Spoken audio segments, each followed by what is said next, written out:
राजनीति ऐसा खेल है जिसमें सीधे मैच में ही खिलाड़ी नजर आते हैं। कई बार आपने देखा होगा कि ये शिकायत रहती है जनता की कि 5 सालों तक जीतने के बाद उनके विधायक या उनके सांसद जनप्रतिनिधि वापस नहीं आते। लेकिन चुनाव के समय वो सारे लोग जैसे ही टिकट मिलता है क्षेत्र में घूमना शुरू कर देते हैं और हाथ पैर जोड़ना भी शुरू कर देते हैं।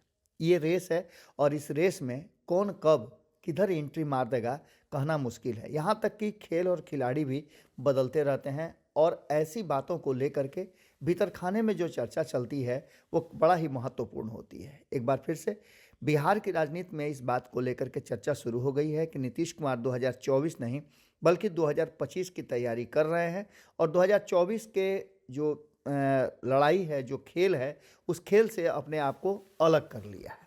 इन सारी बातों को लेकर के जो चर्चाएं बिहार की राजनीति में चल रही हैं उसमें नीतीश कुमार की जो यात्रा है, समाधान यात्रा, वो काफ़ी महत्वपूर्ण हो गई है। आज भीतर की बात में हम आपको नीतीश के नई पारी की बात बताएंगे। नई पारी की किसी को भनक तक नहीं है, लेकिन असली रेस शुरू हो गया है। नीतीश कुमार जिस तरह से रणनीति और राजनीति करते हैं उसे देख करके सामने वाला छत बिछत हो जाता है।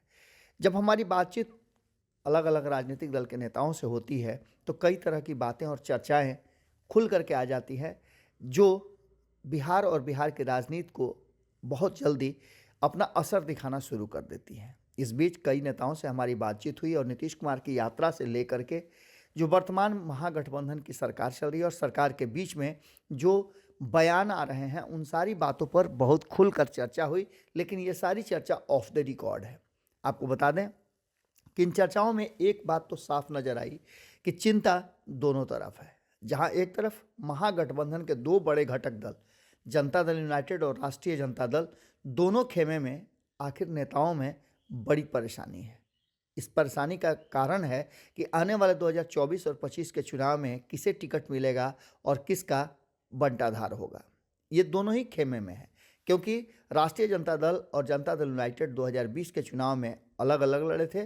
वहीं 2019 के चुनाव में भी दोनों खेमे अलग थे। महागठबंधन अलग लड़ी थी, जिसे 40 में से एकमात्र सीट महागठबंधन को मिली थी जो कांग्रेस के खाते में गई थी और बाकी की 39 सीटें एनडीए को गई थी, जिसमें 16 सीटें नीतीश कुमार को मिली थी। अब ऐसी स्थिति में उन 16 सीटों के बाद ही कोई बंटवारा होने का संभावना है। लेकिन कहा यह जा रहा है कि राष्ट्रीय जनता दल उन सीटों पर जहां वो दूसरे नंबर पर रहा उस पर दावेदारी कर रहा है। इसको लेकर के भीतर ही भीतर काफ़ी हड़कंप मचा हुआ है। इसके बीच ही ये भी चर्चा शुरू हो गई है कि नीतीश कुमार ने जिस तरह से समाधान यात्रा शुरू की है उस समाधान यात्रा में बहुत सारे ऐसे पॉइंट हैं, लूप हॉल्स हैं, जिसे देख करके लग रहा है कि नीतीश कुमार पूरे मन से इस यात्रा में नहीं है। पिछले 13 यात्राओं का अगर ध्यान दिया जाए और हमने कई नेताओं से बातचीत भी की, कुछ लोगों ने तो ऑन द रिकॉर्ड भी बोला, जैसे सतीश कुमार ने जो कि लौकुश समीकरण के शुरुआती दौर के संयोजक रहे हैं, उन्होंने तो साफ कह दिया कि नीतीश कुमार की इस यात्रा का मतलब कुछ नहीं है और अगर कुछ होता भी तो नीतीश कुमार उसे दिखाना नहीं चाहते हैं। साफ तौर पे नीतीश कुमार की प्रासंगिकता पर ही उन्होंने सवाल उठा दिया और उन्होंने कहा कि नीतीश कुमार को अब बिहार की जनता स्वीकार करने के लिए तैयार नहीं है। लेकिन बिहार की जनता के नहीं स्वीकार करने का असर 2025 नहीं बल्कि 2024 में भी नजर आ जाएगा। चिराग पासवान को लेकर के भी बहुत सारी बातें उन्होंने की, लेकिन सबसे बड़ी बात जो उन्होंने की कि नीतीश कुमार एक बार फिर से ये प्रयास कर रहे हैं और इस यात्रा के समाधान यात्रा के हिसाब दौरान वो इस तरफ इशारा कर रहे हैं कि एक बार फिर से उन्हें एनडीए में जगह मिल जाए।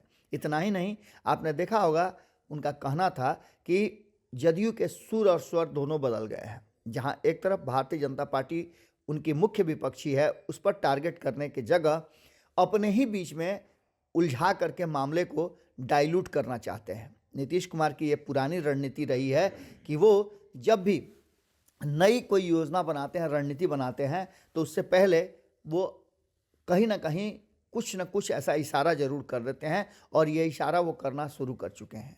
यात्रा में उप मुख्यमंत्री और उनके कई मंत्रियों का नहीं होना इस बात की तरफ इशारा कर रहा है कि नीतीश कुमार पूरी तरह से अब अपने आप को तैयार कर रहे हैं कि उन्हें दिल्ली नहीं बल्कि बिहार की राजनीति में एक बार फिर से अपना पांव जमाना है। ऐसी स्थिति में निश्चित रूप से आप समझ सकते हैं कि बिहार और बिहार की राजनीति का क्या होगा। नीतीश कुमार के लगातार दांव चल रहे हैं और उनके करीबियों में भी कहा जा रहा है कि असमंजस की स्थिति बनी हुई है। नीतीश कुमार के कई ऐसे करीबी हैं जो लगातार बातचीत के दौरान अब खुलकर सामने आ गए हैं। नीतीश की नई पारी की भी बात की जा रही है और इसकी भनक वो अपने लोगों तक को नहीं लगने दे रहे हैं, तो तेजस्वी यादव और अन्य लोगों को कैसे लगेगी।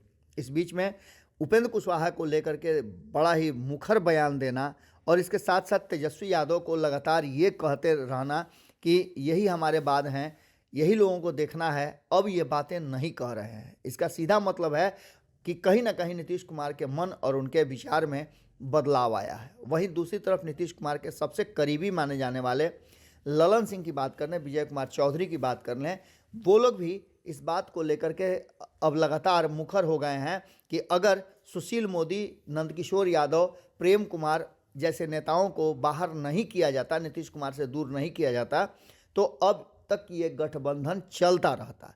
इसका मतलब आप समझ सकते हैं कि सीधी तौर पे नीतीश कुमार ने एक नई पारी की शुरुआत की, सुगबुगाहट जो है और कहा जा रहा है कि इशारा कर दिया है। ऐसी स्थिति में आपने देखा होगा कि नीतीश कुमार जो 2024 की तैयारी कर रहे थे, अचानक से उस पर विराम भी लग गया। हालांकि अभी भी उनके कार्यक्रम तय हैं और फरवरी में संभावित है कि वो दिल्ली की यात्रा पर निकलेंगे, लेकिन उससे पहले बिहार में मंत्रिमंडल विस्तार की बात भी चल रही थी। लेकिन इस मंत्रिमंडल विस्तार में बहुत बड़ा कुछ नहीं होने जा रहा है, बल्कि राष्ट्रीय जनता दल के खेमे से जो 2 मंत्रियों का इस्तीफा हुआ है उन्हें ही समायोजित किया जाएगा, जगह पर लाया जाएगा।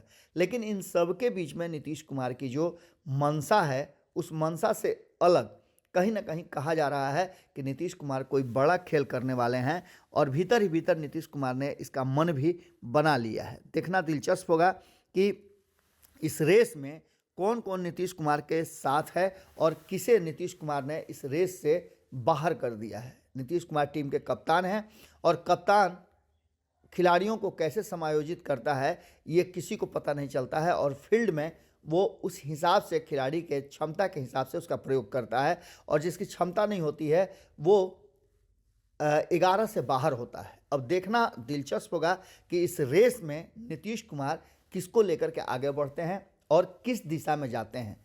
खेल का भी शुरुआत हो चुका है और 2024 की तैयारी शुरू हो गई है, जहां नीतीश कुमार अभी भी तैयारी से काफ़ी दूर है और देश भर में लोगों को एकजुट करने वाले नीतीश कुमार अचानक से बिहार में दौरा क्यों कर रहे हैं।